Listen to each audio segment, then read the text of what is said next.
Welcome back. If you're new to our channel, for the last several weeks, Zatar has been in Florida basically undergoing a heart transplant. We removed the old engines and dropped in 2 gorgeous new Yanmar 110s. Just Catamarans made all the modifications needed and installed all the new pieces, parts, and accessories to get us up and running smoothly. We also upgraded our kitchen and got a new high-fill dinghy. We're also preparing for all 3 kids to step off the boat and embark on their own adventures before Keith and I head south to Grenada before hurricane season kicks off on July 1st. I'll let it float away. I'll let it float away. I'll let it float away. Float away. Float shining. Yeah, I'll let it float away. I'll let it float away. I'll let it float away.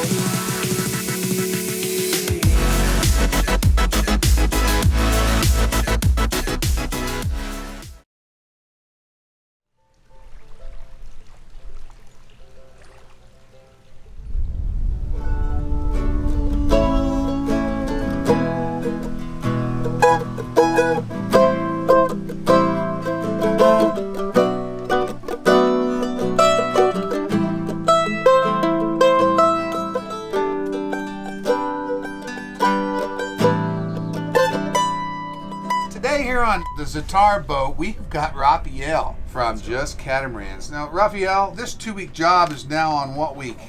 5. Oh, 3 or 4? No? 5 or 6? Something like that, yeah. Did y'all put my mailbox out there? No, you have one in the office, though. All right, Special plaque. So what we're talking about today, Raphael, is I want to just talk about people's expectations when they come into a boatyard versus what actually is going on. I think we talked about, I said a 3 to 4 week job, Yeah. like worst case 6. Yeah.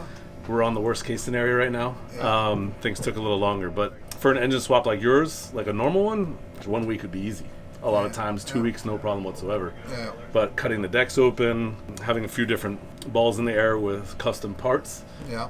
delays things, and it's hard to manage a client's expectations. Number one problem with boatyards and all related marine services, even in the oil and gas field sector today, is finding good help. That is the number one challenge of finding good help. You can have good guys like Raphael all day long, but his weakest link is the guys that work for him. So if they mess up or they don't know how to do something or they take 3 hours longer than it should have taken, most boatyards will charge you for that learning curve. Whereas Just Catamarans really looks at that, and they eat a lot of that cost when their guys mess up, when their guys don't quite know what to do, because 100%, yeah. they are subject to the same hiring pool of employees that everybody else is. So when you go to a boatyard and you're getting work done on your boat, try to find a boatyard who's going to recognize that, hey, we're not going to charge you for our guys not being efficient. We're not going to charge you for our guys not getting things done on time like they should have. We're not going to charge you for our guys learning, their learning curve. And that's what I like about Just Catamarans. The bills may be steep, but at least they're fair. Preparing your expectations when you take a boat into a boatyard, especially in these days, the managers are good and they have integrity. That's what you're looking for. And I think Just Catamarans has those kind of guys. Yeah, appreciate you.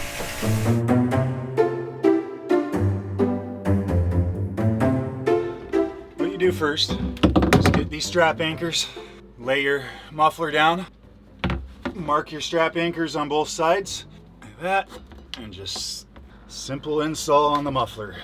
You gotta pull it tight because this thing vibrates. But once you have the exhaust hoses on it, it won't move at all. So we've got the engines mounted in, which was a big deal. They actually bolted down to the stringers. The Bullflex coupler from Vetus is sitting right there, and the drive shaft is hooked up. Now all we got to do is get all the accessories hooked up. I think when you get an engine, you need to replace all the accessories around that engine, from hoses to water strainers. And once again, going to one company where you can get all that, Vetus Maxwell provides all the accessories that hook up to an engine. And that's really neat for me because I only have to go to one supplier to get all the stuff I need for an engine. Flip through the Vetus virtual catalog to see what new products they've got for the 24-25 season. Go to vetus.com, or the direct link is in the video description. And we've got all these parts that go with the engine, from the Vetus raw water strainer. This is where the water comes in from the outside, the through hole. I put a new valve on while I was doing this. We put new water lines in, raw water lines in. This will go to a filter back here in the back, or a vent. We've talked about the raw water system. Now we got to go with the muffler. There's the muffler right there. And that muffler hooks with some 3-inch hose from here to the exhaust manifold on the engine. And then on the back side of that, it goes out to the outside of the boat. And once again, we've got the throttle cables hooked up. You guys noticed that I went with manual throttle cables because if something went wrong, I want to be able to actuate the throttle by hand and the transmission. I don't like the electric drive stuff for long-term cruising. So we're going to get the exhaust hose on today. They've got the batteries hooked up to this engine. I'm hoping we might flow some diesel through this bad boy today. All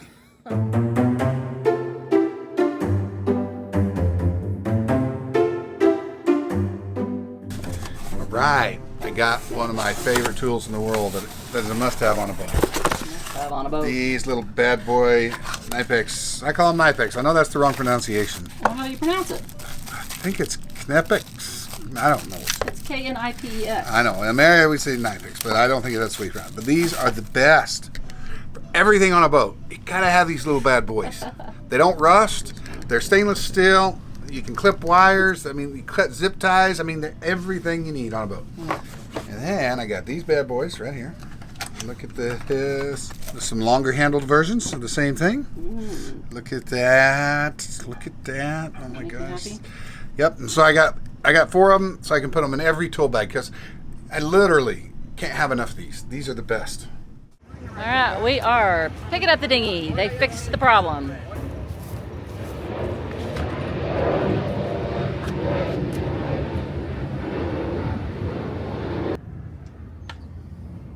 What is that? Piece. It's a fin. Well, I'm trying to see where the wedge is that they put in here. They were supposedly, oh, there it is right there. There's the wedge. So do you know what caused the pinch fuel line or the fuel I problem? don't know what the fuel line problem was. Do you know? I did not tell you. I was just told to bring it. No. I'll cut it.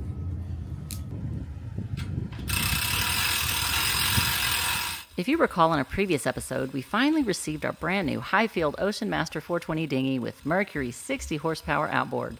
However, when Keith and I took a romantic evening boat ride, we broke down and had to get towed back in. Nautical Ventures made a few tweaks, and hopefully it's back up and running now, because yes, we've already sold and delivered our old dinghy.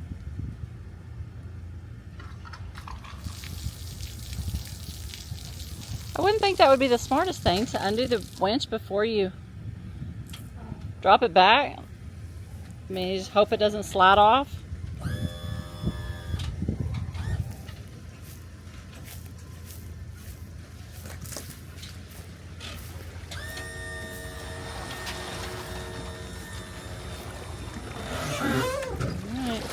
That's good.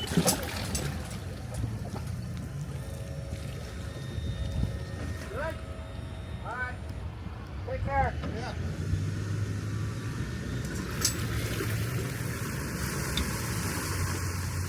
All right. Good? All right, I'll see you at the boat. Hey.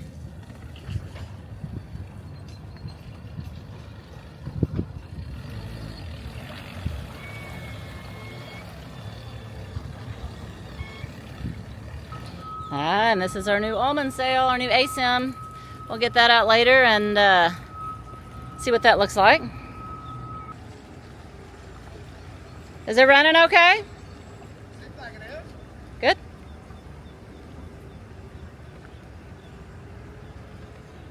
All right.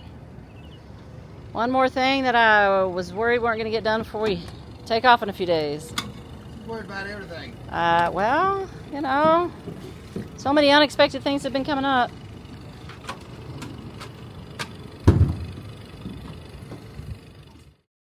After making sure the fuel lines were plumbed in properly, they filled the engines with oil and coolant and tidied everything up. And now we're finally able to fire up the engines. Oh, she's ready down there? Yeah. Start that engine.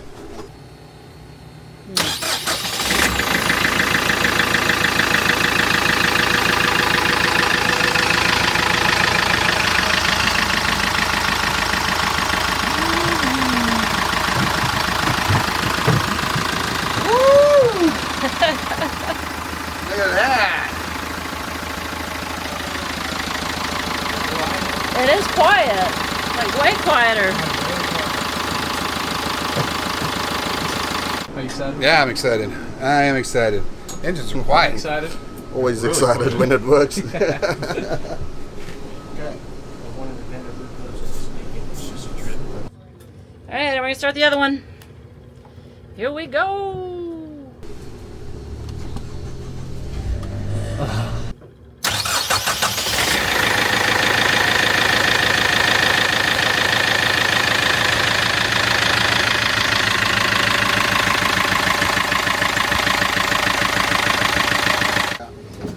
look at that engine. They are.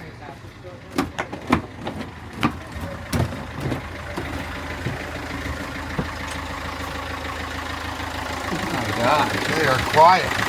Know it. Yeah. Got reverse? Okay, got it neutral? Has he got it hooked up? Yeah.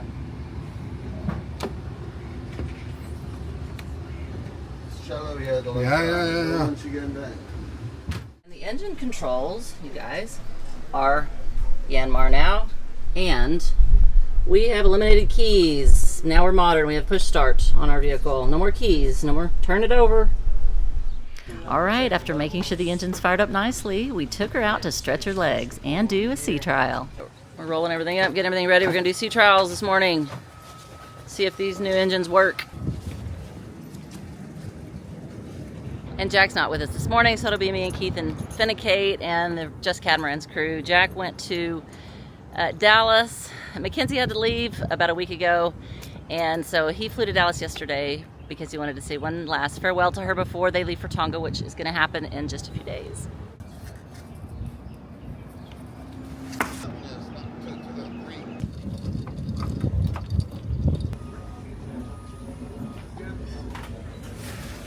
That's good. Tell her to stop. Stop. We're moving. I feel a vibration. Right? Yeah, a little vibration.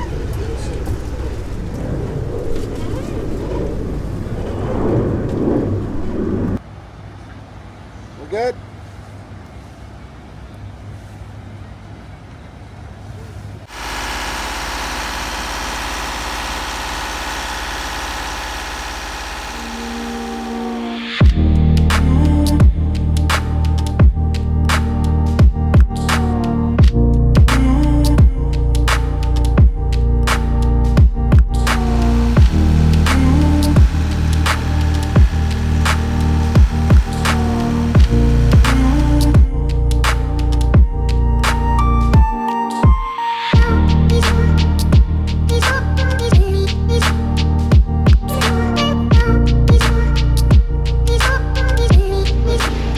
Alright, stern's secure. Hey, how did that go, baby? It went really well. We got out there. The only problem, we've had a few little bugs and stuff where they done some working. My dock mate wasn't working. It must have got unplugged. My anchor switch wasn't working. It must have got unplugged. That's where they were refiberglassing where the old engine holes were. The RPM gauges for the old engines. So there's probably just some stuff not plugged in. The main thing is the props need to be changed. The angle needs to be changed on the props. I have max props, and so we got to change the angle to put more pitch in it because we're getting too much RPM. So we're going to add 2 degrees. We're going to get a diver out here. It's kind of a technical thing with those, and change those props hopefully this week. There's just a few little things that needed to be done, but other than that, it was a great test. Great first day. Just Catamarans did good. The Yanmars are quiet. They are quiet. I mean, you wouldn't even know they were running. It's just crazy. It's crazy. They're so quiet, clean. Everything worked good. The prop shaft seals, the PSS prop shaft seals we put in, those were great. Those didn't leak. So it was really good. Excellent. All right, we got our new dinghy. We did sea trials. We got Jack and Kate's flights booked. We're going to take the dinghy out for a spin, and I brought Keith's phone in case we get stranded again because we have no dinghy to rescue us. We'll have to call someone for help. Here, take the phone. Okay, Just in case.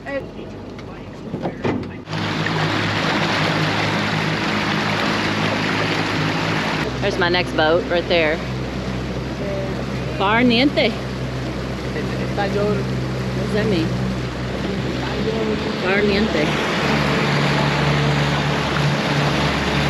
Are you afraid to go out too far? That would be Hey, Kate. Now I got 4 set of oars. We got a horse.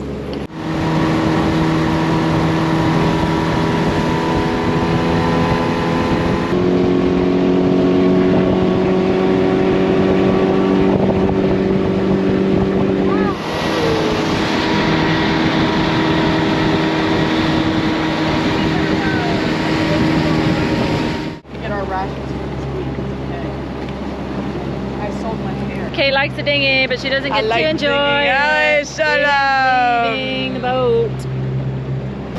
In all those places. Dad, I'm gonna miss those freezing nights when we used to pull in the marinas. I know, right? Ben, you're such a reminiscer.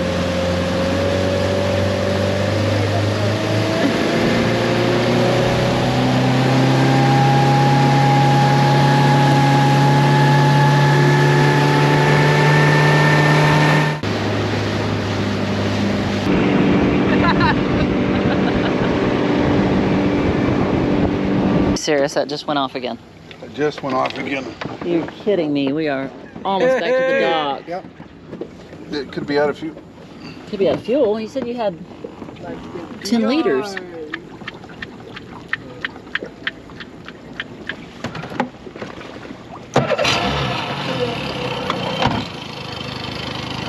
It's out of fuel.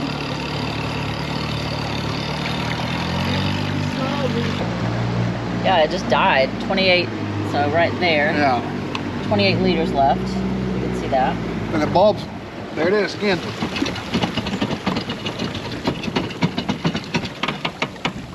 Just trying to idle. No. Oh, it's still the same speed. Yeah. Oh, Little by little. It gotta be out of fuel. get in and swim Not out and of pull fuel. us. We got It says it's got 27 liters.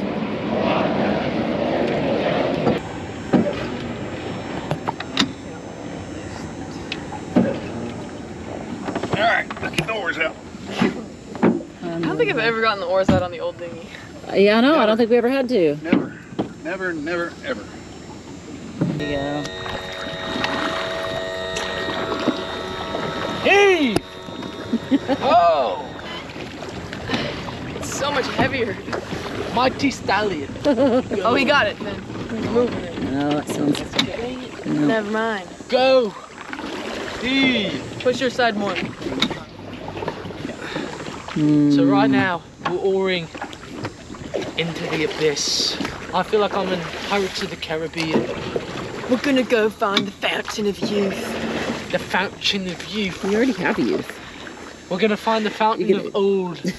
The fountain of wisdom. Don't let them know your next move. It's upside down. You get credit for trying. Why is that one light on? Thank you guys for oaring us back to safety. Tomorrow's swear what you guys need. tomorrow's a new day. We're taking the boat back to Nautical Ventures so they can figure out what this fuel issue is, what the problem is. Keith thinks it's a vent issue along the fuel line, and so it sounds like that could be a problem. And then me and Keith are going to fly to Dallas for Anna's graduation. Think it'll make it over there? Alright.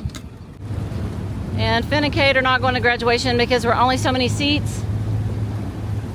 And they got to get ready for their upcoming adventures. So they're going to stay on the boat and manage boat projects because there are still things being done on the boat as we speak.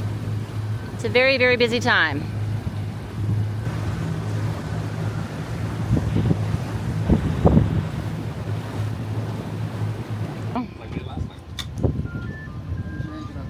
I'm getting deja vu right about now, y'all.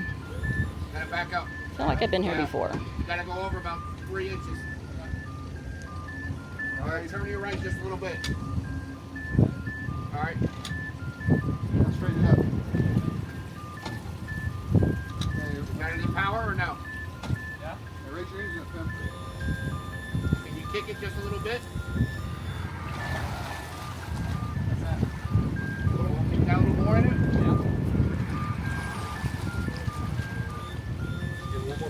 Yeah. All right. Go ahead. Can you trim it up and then come up here and stand in the front of the boat when you kill it so it won't slide off, please. Shut that battery off, Tim. Yeah. We pull out. It's a lot of water coming out of there. Nah, you still got like 2 feet on the bunk. It just slid back. So he said he could have a brand new one in 2 days. Yeah. Build it from scratch. Yeah. I take all that gear off of that, stick it on a new one. Yeah. and push everything where it needs to be. Yeah, we're getting down to the wire here. We're gonna be here for another 3 weeks. Oh my gosh, if we can't. if he can build one in 2 days, Yeah, let's put the decals on it and all your stuff, and move see, everything's already done. All they got to do is run a wiring harness, drop that engine, put the engine on the other one, move the console forward on the new one, move the seat forward, where everything will be just like our old dinghy. underwater lights though. Underwater lights, they do that. Yeah. It's easy. All right. Oh boy. All right. Here we go. So insurance says that we've got to be below latitude line 12 north by what? July 1st. July 1st. So it's going to take us, if 2, we 3, sail 4 weeks. non-stop, it'll take us 3 or 4 weeks to get all the way down there. So we've got Here you go. and that's if the weather window is perfect all the way. If we don't have to stop and wait for weather.